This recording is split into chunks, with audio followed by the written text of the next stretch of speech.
Hello everybody, welcome back to Sharon from Vivid Days Art. We are continuing our journey in exploring this squeegee technique. I just love this piece. It screams tulips, daffodils, sunflowers. Oh my, a bunch of flowers there. When I look at it, it just makes me happy and I just think of flowers. This is the third time I have tried this technique and I still am enjoying exploring it and trying to perfect it, trying to see what else is possible, and hopefully I'll go onto a larger canvas soon. But still using my tape, apologies, to help create that design, and still trying to stop my leakage. But I'm not going to talk too much about this because I want you to relax as you see me put this creation together.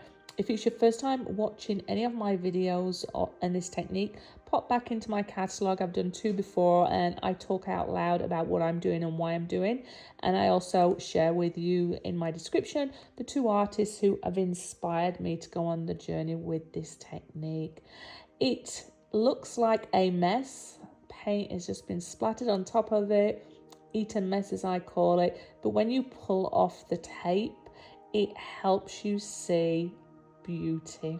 It defines the shapes and it looks like you've found some very antique pieces of material or tiles or paint over the years, and just framing it just helps make it pop.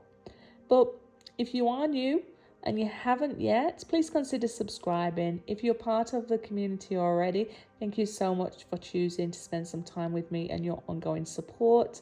I hope wherever you are in the world, you are all safe and well and you've managed to create some art. Remember to leave that comment. I really love to engage with you. I'm back in my routine and responding and on top of all the comments.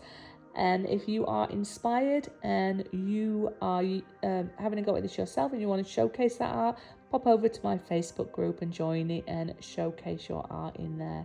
Anyway, that is enough from me today. Have a wonderful week. I'll see you on the next video. Bye bye.